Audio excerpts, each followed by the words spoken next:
दिल्ली पहुंचे इंडोनेशिया के राष्ट्रपति प्रबोवो सुबियांटो। विदेश राज्य मंत्री पावित्रा मार्गरेटा ने उनका हवाई अड्डे पर किया स्वागत। 76वें गणतंत्र दिवस समारोह के मुख्य अतिथि होंगे इंडोनेशिया के राष्ट्रपति। विश्व आर्थिक मंच पर बोले डोनाल्ड ट्रंप, मैं जल्द ही राष्ट्रपति पुतिन से मिलना चाहूंगा और यूक्रेन युद्ध को समाप्त कराना चाहूंगा।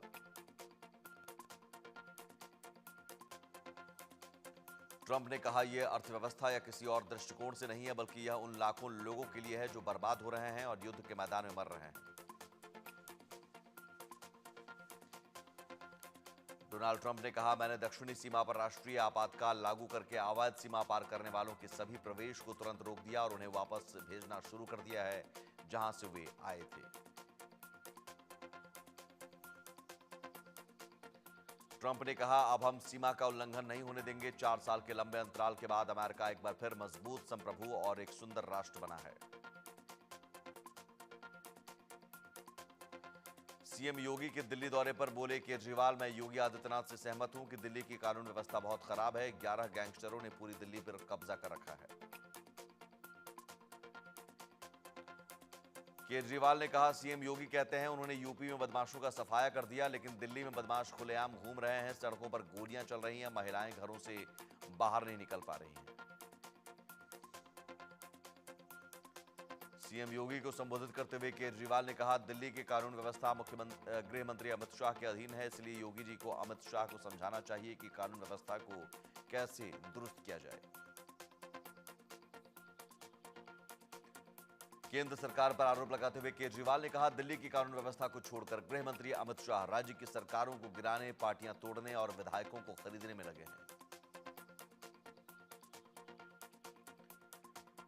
सीएम योगी के बयान पर बोले कांग्रेस प्रत्याशी संदीप दीक्षित, राजीव गांधी सरकार के दौरान गंगा एक्शन प्लान शुरू किया गया था, इसलिए आज गंगा नदी यमुना नदी जितनी प्रदूषित नहीं है। आज नजफगढ़ नाले में 7 इंटरसेप्टर में से एक भी पूरा नहीं हो पाया। प्रधानमंत्री मोदी आज अपने आवास पर एनसीसी कैडेट्स, एनएसएस स्वयंसेवकों, यूथ एक्सचेंज प्रोग्राम कैडेट्स, झांकी कलाकारों, जनजातीय अतिथियों से करेंगे मुलाकात।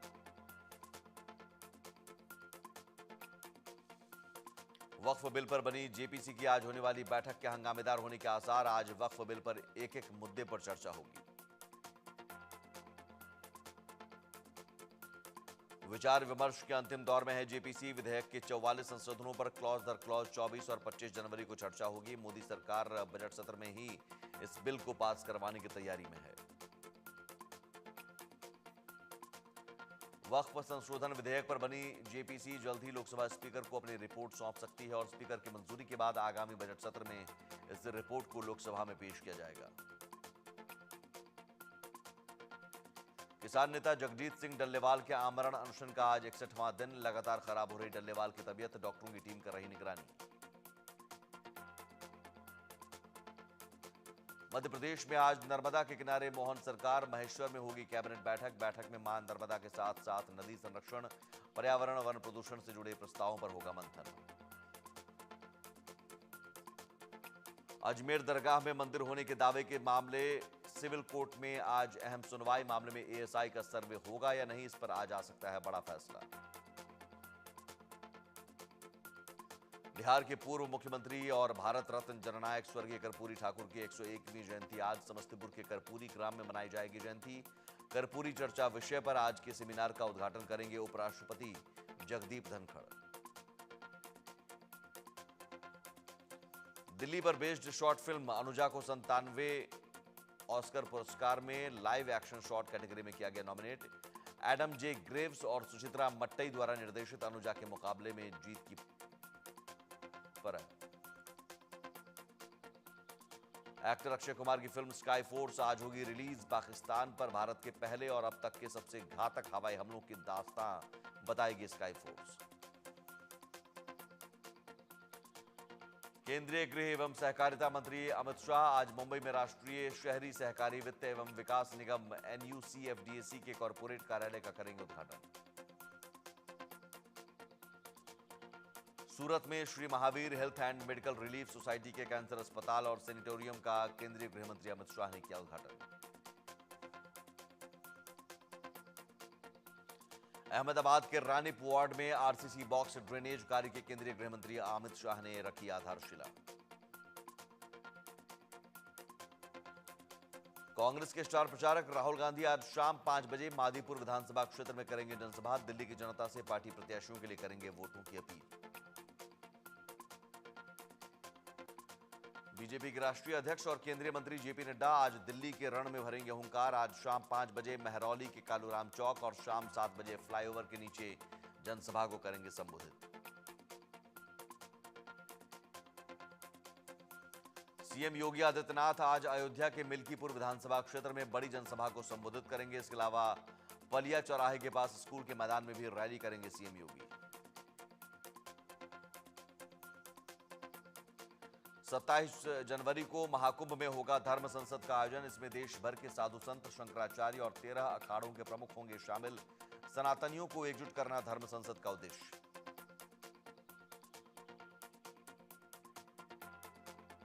महाकुंभ में स्नान करने के बाद बोली एक्ट्रेस भाग्यश्री, महाकुंभ में आकर बहुत अच्छा लगा, बहुत सारी सुविधाएं लोगों के लिए मौजूद हैं। यूपी में गंगा के कछार में पेट्रोलियम पदार्थ का भंडार मिलने की संभावना। बलिया के जियोलॉजिकल सर्वे के बाद ओएनजीसी ने शुरू की ड्रिलिंग।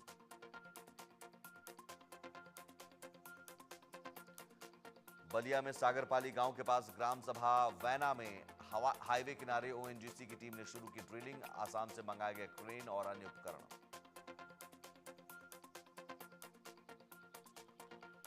स्विट्जरलैंड के दावोस में बोले केंद्रीय मंत्री अश्विनी वैष्णव, आज भारत डिजाइन और टैलेंट के आधार पर दुनिया के बाजार का नेतृत्व कर रहा है। दावोस में बोले महाराष्ट्र के मुख्यमंत्री देवेंद्र फडणवीस, हमने लगभग 16 लाख करोड़ रुपए के एमओयू साइन किए। से लगभग 16 लाख नौकरियां महाराष्ट्र के लोगों को मिलेंगी। दावोस में बोले केंद्रीय मंत्री सीआर पाटिल, भारत में 2014 में 39% शौचालय थे और 10 साल में 100% शौचालयों की व्यवस्था की गई। मोदी पार्ट 1 के 5 सालों में सभी घरों में स्वच्छ जल की व्यवस्था की गई। गणतंत्र दिवस परेड में शामिल होने के लिए स्वयं सहायता समूह की 13 महिलाओं की एक बस को उप मुख्यमंत्री केशव प्रसाद मौर्य ने हरी झंडी दिखाकर लखनऊ से दिल्ली के लिए रवाना किया। इस मौके पर केशव प्रसाद मौर्य ने कहा, प्रधानमंत्री मोदी ने यूपी की 13 महिलाओं को लखपति दीदी के रूप में गणतंत्र दिवस परेड में शामिल होने के लिए आमंत्रित किया है। वे विशेष अतिथि के रूप में जा रही हैं। तेजस्वी के बयान पर बोले जीतन राम मांझी, बिहार में कानून व्यवस्था की कोई समस्या नहीं है। तेजस्वी यादव को 2005 से पहले का समय याद करना चाहिए।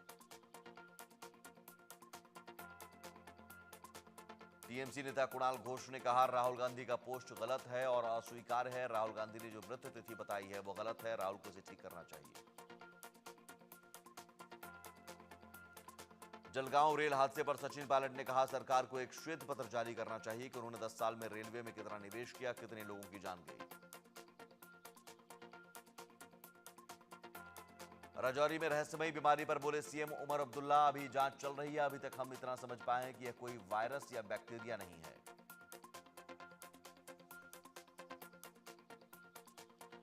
दिल्ली चुनाव को लेकर बोले बिहार कांग्रेस अध्यक्ष अखिलेश प्रसाद सिंह, पीएम मोदी और केजरीवाल सपने बेचने में लगे हैं, लेकिन जनता अब जाग चुकी है और उन्हें शीला दीक्षित का शासन याद आ रहा है।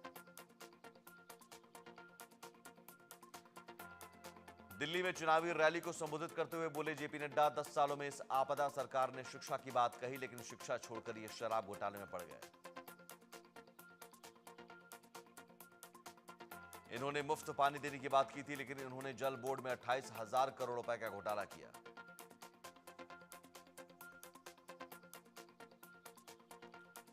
नड्डा ने कहा, केजरीवाल की पार्टी ने दिल्ली के लोगों को टैंकर माफियाओं के रहमो करम पर छोड़ दिया। मोहल्ला क्लिनिक में फर्जी टेस्ट के नाम पर 65,000 करोड़ रुपए का घोटाला हुआ। कालकाजी विधानसभा सीट से बीजेपी उम्मीदवार रमेश बिधूड़ी ने कहा, आम आदमी पार्टी के बड़े नेता निराश और हताश हैं क्योंकि उनके पास कार्यकर्ता नहीं रह गए हैं।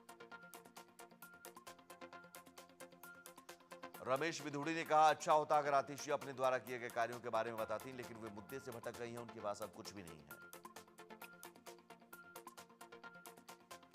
करोलबाग विधानसभा क्षेत्र से बीजेपी उम्मीदवार दुष्यंत गौतम ने किया बड़ा दावा। कहा, हमारे मुख्यमंत्री का पहला दस्तखत होगा कि 1 तारीख को बहनों के खाते में 2500 रुपए ट्रांसफर किए जाएंगे। दिल्ली के चुनावी रण में यूपी के सीएम योगी ने भरी हुंकार। कहा, आम आदमी पार्टी ने दिल्ली को क्या बना दिया है जिसे विकास के नए मार्ग स्थापित करने चाहिए थे। आज बुनियादी सुविधाओं के लिए तरस रही है। सीएम योगी ने कहा, दिल्ली के युवाओं के भविष्य के साथ केजरीवाल सरकार ने खिलवाड़ किया। आम आदमी पार्टी के नेता विकास की बात करते हैं, लेकिन किसी को बुनियादी सुविधाएं देखनी है तो गाजियाबाद या नोएडा जाकर देखें, दिल्ली से बेहतर स्थिति है। यूपी के मुख्यमंत्री योगी आदित्यनाथ ने कहा, ओखला औद्योगिक क्षेत्र दिल्ली में है, लेकिन पिछले 10 सालों में वहां कोई निवेश नहीं हुआ। वहां निवेश करने के बजाय केजरीवाल एंड कंपनी ने बांग्लादेशी घुसपैठियों और रोहिंग्याओं को बसा दिया है। सीएम योगी ने कहा, दिल्ली में आम आदमी पार्टी की सरकार की पापों की कीमत मथुरा वृंदावन के भक्तों और संतों को चुकानी पड़ रही है। यमुना की स्वच्छता की बात पर केजरीवाल एंड कंपनी ने सहयोग नहीं किया।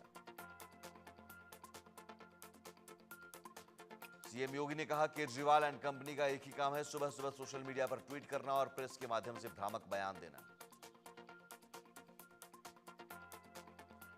केजरीवाल एंड कंपनी पर सीएम योगी ने कसा तंज। कहा, झूठ का एटीएम बनने में जो समय हुए बर्बाद करते हैं, अगर उस दौरान उन्होंने दिल्ली के लोगों के बारे में सोचा होता तो 10 साल में दिल्ली का कायाकल्प हो गया होता। सीएम योगी ने केजरीवाल से पूछे सवाल, एक मुख्यमंत्री के तौर पर अगर मैं और मेरे मंत्री संगम में डुबकी लगा सकते हैं तो क्या आप भी यमुना जी में जाकर अपने मंत्रियों के साथ डुबकी लगा सकते हैं?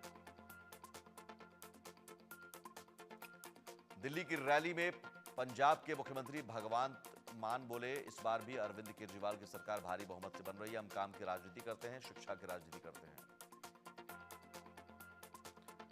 भगवंत मान ने कहा, मैं पंजाब का मुख्यमंत्री हूं, आम आदमी पार्टी का कार्यकर्ता हूं, इसलिए दिल्ली में प्रचार कर रहा हूं, लेकिन बीजेपी ने भी दिल्ली चुनाव में बीजेपी शासित राज्यों से अपने मुख्यमंत्री बुलाए हैं, वो क्या कहें। कांग्रेस उम्मीदवार संदीप दीक्षित ने कहा, कोविड के दौरान आम आदमी पार्टी ने किया दवाई घोटाला। जो दवाइयां खरीदी जा रही थी उसमें 4-5 कंपनियां शामिल थी और कुछ ऐसे लोग भी निकले हैं जो आम आदमी पार्टी को चेक से पैसा दे रहे थे।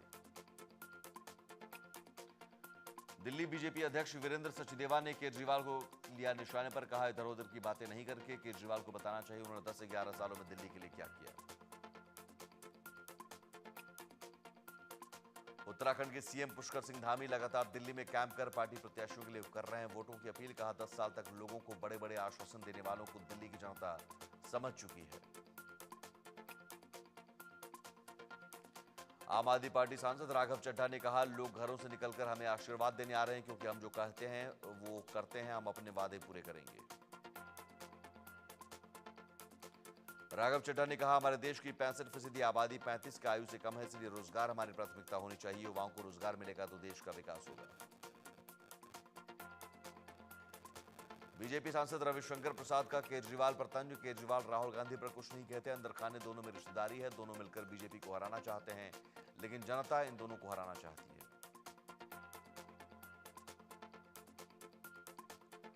बीजेपी प्रवक्ता शहजाद पुनावाला ने कहा, आम आदमी पार्टी ने 12 लाख नौकरियों का वादा किया था, लेकिन 7 साल में सिर्फ 3200 नौकरियां दी गई।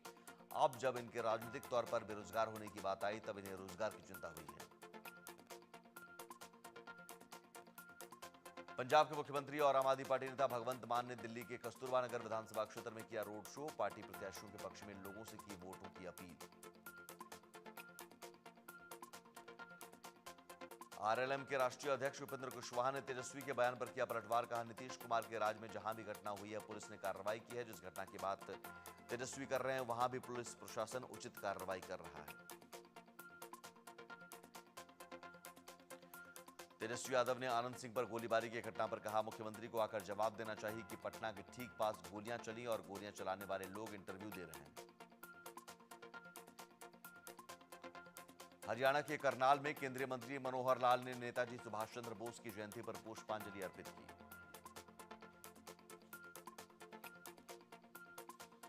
हरियाणा के मुख्यमंत्री नायब सिंह सैनी ने कहा, जनसंपर्क एवं सूचना विभाग द्वारा तैयार की गई झांकी गणतंत्र दिवस की परेड में दिखाई जाएगी। झांकी का विषय समृद्ध हरियाणा, विरासत और विकास है। राजस्थान की डिप्टी सीएम दिया कुमारी ने बजट को लेकर कहा, हमने सभी वर्गों से सुझाव लिए हैं। मुख्यमंत्री भी बजट पूर्व बैठकें ले रहे हैं। सभी के सुझावों को बजट में शामिल किया जाएगा। लोगों के सुझाव पर ध्यान देंगे। बीजेपी नेता अपर्णा बिष्ट यादव ने मिल्कीपुर उपचुनाव पर कहा, जनता से हमारा संवाद अच्छा है। मेरी सबसे अपील है कि वे मतदान केंद्र पर जरूर आएं और वोट करें। इसी से बीजेपी की जीत होगी। महाकुंभ पर अपर्णा बिष्ट यादव ने कहा, ऐसा कुंभ पहले कभी नहीं हुआ। ये हमारे लिए सौभाग्य की बात है। मैं 25 जनवरी को उत्तर प्रदेश राज्य महिला आयोग को भी वहां ले जा रही हूं। भीषण बर्फबारी से जूझ रहे हैं अमेरिका के दक्षिणी राज्य। बर्फीले तूफान की वजह से अब तक करीब 10 लोगों की मौत। अमेरिका में मिसिसिपी, अल्बामा, फ्लोरिडा, जॉर्जिया और लुजियाना समेत कई दक्षिणी राज्यों ने बर्फबारी की वजह से इमरजेंसी का ऐलान किया। ओले और बर्फीली बारिश की वजह से स्कूल और सरकारी ऑफिस बंद। सड़कें बंद होने की वजह से टेक्सास से लेकर फ्लोरिडा तक ठहरा जनजीवन। फिजी के प्रधानमंत्री सिटिवेनी राबुका ने पीएम मोदी की जमकर तारीफ की। मोदी को दुनिया का बॉस कहा। राबुका ने कहा, मोदी का सबका साथ सबका विकास एक बेहतरीन शासन मॉडल है। इसे पूरी दुनिया को अपनाना चाहिए। फिजी के प्रधानमंत्री ने कहा, मोदी दुनिया भर में शांति और हिंदुओं की एकता के एक प्रतीक बन गए हैं। भारत में इतने लोगों का उन पर यकीन होना एक बड़ी बात है। पाकिस्तान के पंजाब प्रांत में पतंग उड़ाने पर शासन ने लगाया प्रतिबंध। इस कानून को लेकर पंजाब विधानसभा ने एक बिल भी पास किया है। पतंग उड़ाते पकड़े जाने पर 3 से 5 साल की जेल या 20 लाख पाकिस्तानी रुपए का जुर्माना या फिर दोनों हो सकते हैं। जुर्माना नहीं भरने पर 1 साल की अतिरिक्त जेल की सजा हो सकती है। इस कानून में नाबालिगों के लिए अलग से सजा का प्रावधान। पहली बार अपराध करने पर 50,000 रुपए, दूसरी बार में 1 लाख रुपए और तीसरी बार अपराध करने पर जुवेनाइल जस्टिस एक्ट के तहत दी जाएगी सजा। लेबनान में हिजबुल्लाह के एक टॉप लीडर शेख मोहम्मद अली हमादी की गोली मारकर हत्या। हत्या उस वक्त की जब वो अपने घर के बाहर खड़ा था।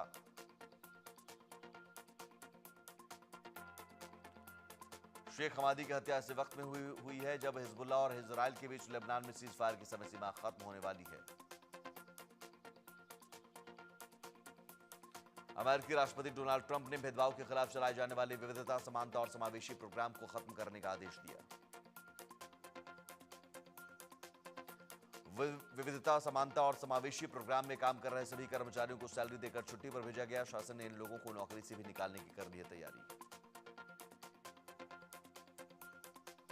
DEI प्रोग्राम का उद्देश्य महिला, श्वेत, अल्पसंख्यक, LGBTQ+ ग्रुप्स के लिए अवसरों को बढ़ावा देना था। ट्रंप के इस फैसले से इन समुदायों के खिलाफ पूर्वाग्रह और भेदभाव खत्म करने के लिए शुरू की गई मुहिम मुश्किल में। ट्रंप ने अपने इलेक्शन कैंपेन के दौरान DEI को बंद करने का किया था वायदा।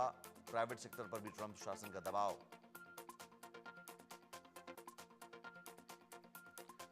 डोनाल्ड ट्रंप के जन्मजात नागरिकता खत्म करने के आदेश का अमेरिका में शुरू हुआ विरोध। 22 राज्यों के अटॉर्नी जनरल ने 2 फेडरल डिस्ट्रिक्ट कोर्ट में दायर किया मुकदमा। ट्रंप के आदेश के बाद अवैध प्रवासियों या वीजा पर रहने वाले लोगों ने उन बच्चों को नागरिकता नहीं मिलेगी जिनका जन्म अमेरिका में हुआ है। हालांकि ट्रंप ने इस आदेश को लागू करने के लिए 30 दिन का समय दिया है। सैन फ्रांसिस्को और वाशिंगटन DC 2 शहरों समेत 18 राज्यों ने वाशिंगटन के पश्चिमी जिले के डिस्ट्रिक्ट कोर्ट में ट्रंप के आदेश के खिलाफ दायर किया मुकदमा। प्रिंस हैरी ने मीडिया मुगल रूपर्ट मर्डॉक के अखबार द सन के साथ किया समझौता। द सन ने प्रिंस हैरी से उनकी निजी जिंदगी में दखल देने को लेकर माफी मांगी। इस समझौते से प्रिंस हैरी को 100 करोड़ से ज्यादा की रकम मुआवजे के तौर पर मिलेंगे। द सन पर आरोप था उसने 1996 से 2011 के बीच प्रिंस हैरी का फोन हैक किया। डोनाल्ड ट्रंप ने यूक्रेन जंग को लेकर रूसी राष्ट्रपति पुतिन को दी चेतावनी। कहा, अगर जंग पर बातचीत के लिए तैयार नहीं होते हैं पुतिन तो रूस पर अमेरिका लगाएगा प्रतिबंध। ट्रंप ने कहा, वे हर समय पुतिन से बातचीत के लिए तैयार हैं। यूक्रेन में जंग कभी शुरू नहीं होनी चाहिए थी। ये भयंकर स्थिति है, लाखों लोग मारे जा रहे हैं। ट्रंप ने कहा, अगर अमेरिका में एक सक्षम राष्ट्रपति होता तो ये जंग कभी नहीं होती। उन्होंने दावा किया कि उनके कार्यकाल में रूस ने यूक्रेन पर हमला करने की हिम्मत नहीं की थी। ट्रंप की शपथ के बाद क्वाड देशों के विदेश मंत्रियों की अमेरिका में बैठक हुई। बैठक में भारत, अमेरिका, जापान और ऑस्ट्रेलिया के विदेश मंत्रियों ने भाग लिया। क्वाड बैठक के बाद भारतीय और अमेरिकी विदेश मंत्रियों के बीच पहली द्विपक्षीय बैठक। इस बैठक 1 घंटे से ज्यादा देर तक चली। खालिस्तानी आतंकी पन्नू ने वीडियो जारी कर किया बड़ा दावा। कहा, मैं ट्रंप की शपथ में मौजूद था। रिपोर्ट के मुताबिक पन्नू को इनवाइट नहीं किया गया था, बल्कि वो टिकट खरीद कर शामिल हुआ। दिल्ली के पूर्व सीएम अरविंद केजरीवाल की सुरक्षा में अब नहीं रहेंगे पंजाब पुलिस के जवान। दिल्ली पुलिस के निर्देश पर हटाई गई सिक्योरिटी। मामले में जमकर हुई थी राजनीति। बिहार के बेतिया में विजिलेंस विभाग की टीम ने जिला शिक्षा पदाधिकारी के घर से करोड़ों रुपए कैश बरामद किया। नोट गिनने के लिए मशीन लेकर पहुंची थी टीम। बॉलीवुड स्टार सैफ अली खान पर हमला करने वाला बांग्लादेशी ही निकला। आरोपी शरीफुल शहजाद के बांग्लादेशी होने के कागजात मिले। इंडिया न्यूज की खबर का बड़ा असर। केंद्रीय मंत्री प्रहलाद जोशी ने कैब संचालक कंपनियों से मांगा जवाब। एंड्रॉयड और आईफोन से अलग अलग रेट फिक्स करने पर गरमाया था मुद्दा।